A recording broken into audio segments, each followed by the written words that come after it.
Salut la team, donc j'espère que vous allez bien et c'est parti pour une nouvelle vidéo. Et donc on démarre avec un update de Good Vito avec cette vidéo qui est assez courte et uniquement de dos. Donc selon les dernières informations, Good Vito ne participerait pas au D3 Pro cette saison car il estime que la saison dernière c'est lui qui aurait dû remporter la compétition et non Martin Fitzwater qui d'après lui aurait terminé à la première place parce qu'il fait justement partie de la team hostile, donc de la team de Fouad Abiad qui est également l'organisateur de cette compétition, chose qui pour moi n'est pas vraie pour avoir fait justement une vidéo récap de la compétition et pour moi Good Vito affichait un dos moins complet que celui de Martin Fitzwater, ce qui a fait justement la différence même si le résultat au final était assez serré. Donc sur cette nouvelle vidéo, Good Vito semble plus volumineux d'un point de vue général et de toute façon je l'avais déjà dit dans d'anciennes vidéos et son dos a également progressé mais il reste toujours en retard même si j'attends plus d'images de qualité avec une condition plus poussée pour être sûr de mes propos. Mais dans tous les cas, une chose est sûre, c'est que Good Vito va se qualifier cette saison pour Monsieur Olympia 2025. Update de Blessing Awadibu à 16 semaines du New York Pro qui pour le moment affiche un physique assez flotteux.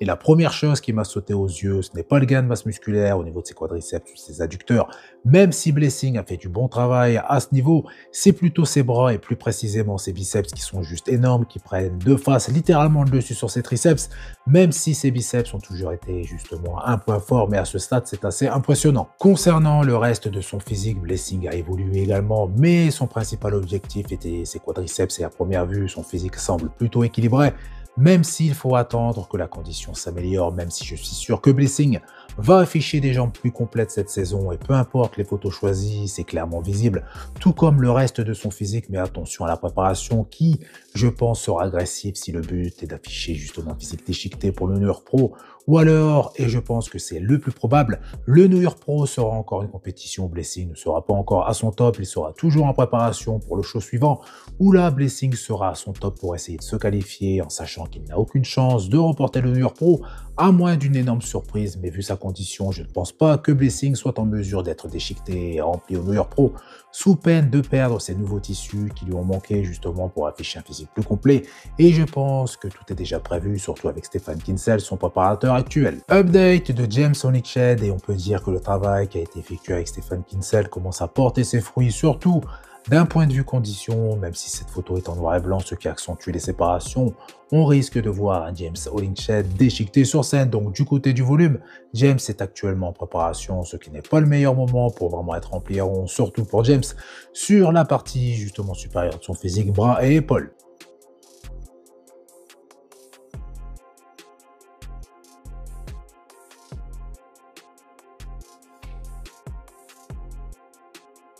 Update de Carlos Thomas Jr. et comme habituellement, une seule vidéo de quelques secondes a été partagée, ce qui est presque assez pour s'apercevoir que son physique est absolument énorme.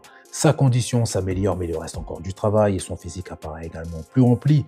De face, Carlos affiche un physique assez complet, équilibré, mais sa force principale reste vraiment son volume. Car je doute que Carlos puisse monter sur scène vraiment déchiqueté de la tête aux pieds, mais la plus grosse interrogation reste son dos, même si Patrick a partagé cette photo où Carlos sera loin d'être ridicule face aux adversaires qu'il va rencontrer sur scène, mais sur le double biceps de dos, c'est là que Carlos risque d'avoir justement de grosses difficultés pour rivaliser. D'après ce que j'ai pu voir de lui sur les différentes compétitions et sur ses différents updates, et si Carlos était vraiment compétitif sur cette pose, je suis sûr qu'une vidéo ou des photos auraient déjà été postées depuis un moment, tout comme hors CMD pendant une période. On enchaîne avec un update de Derek Lunsford à 4 semaines de l'Arnold Classic US. Donc Derek est l'un des rares athlètes, tout comme Samson Dauda, à partager des updates assez complets de leur physique pendant cette période de préparation. Et pour le moment, Derek semble toujours assez complet. Pour ceux qui me suivent, vous savez que je dis ça justement par rapport à ses cuisses de face, qui sur les dernières semaines de préparation ont tendance à perdre leur volume et leur rondeur, mais ça c'était lorsque Derek était préparé par Annie Rambot, ce qui n'est plus le cas actuellement, donc à voir si cette fois Derek restera aussi complet. En ce qui concerne sa condition, elle avance plutôt bien, compte tenu du temps restant avant le jour J, surtout que Derek n'est pas un athlète qui doit être prêt trop tôt, contrairement à d'autres athlètes, ce qui est justement beaucoup plus difficile à gérer, mais pour le moment, Derek et sa team semblent plutôt bien gérer les choses, ce qui promet justement une première place plus disputée si Derek réussit à rester équilibré, donc à ne pas perdre le volume de ses cuisses, bien évidemment de face, ce qui pourrait potentiellement lui assurer un top 2 et plus précisément la deuxième place, car personnellement, je pense que Samson va remporter cet Arnold Classic US 2025, vu les nouveaux critères de jugement, même si à cet Arnold Classic, ils peuvent justement être différents de Monsieur Olympia. On peut également voir que Derek a modifié sa position sur certaines poses de ses poses imposées, notamment, je pense, grâce au travail fait avec Chris Cormier, et ces petits changements seront très importants pour mettre en valeur son physique sur scène.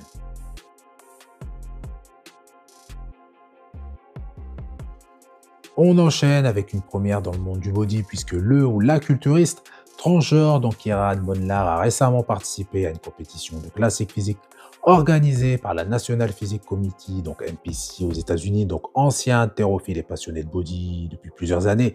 Kieran a partagé son parcours de transition et d'entraînement sur les réseaux sociaux, ce qui bien évidemment a attiré énormément de curieux, mais cette première a également suscité beaucoup d'interrogations, donc faut-il accepter des athlètes transgenres lors de compétitions réservées aux hommes ou aux femmes selon changement, ou faut-il créer une catégorie spécifique ou interdire tout simplement leur participation, ce qui pourrait, je pense, potentiellement poser quelques problèmes, même si justement les athlètes transgenres dans le body sont peu nombreux. Donc voilà pour cette petite histoire, donc n'hésitez pas à me donner votre avis en commentaire.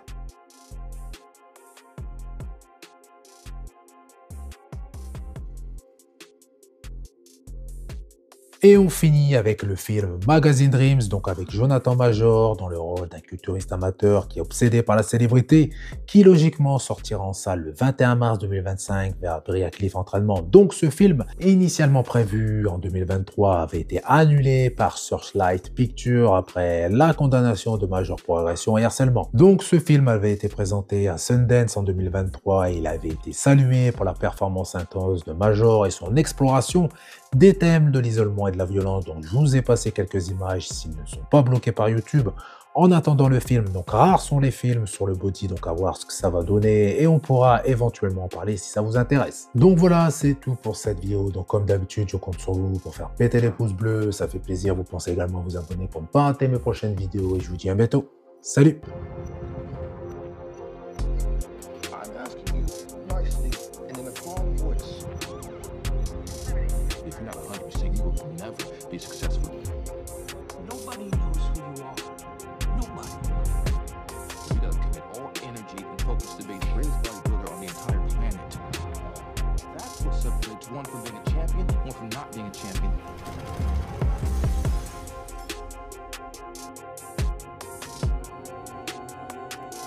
Hey guys, Gilly Maddox here.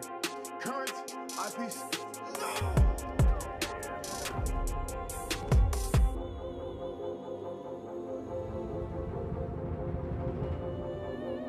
The world ain't fair. It ain't supposed to be fair. It's how it works. How are you doing, Killian?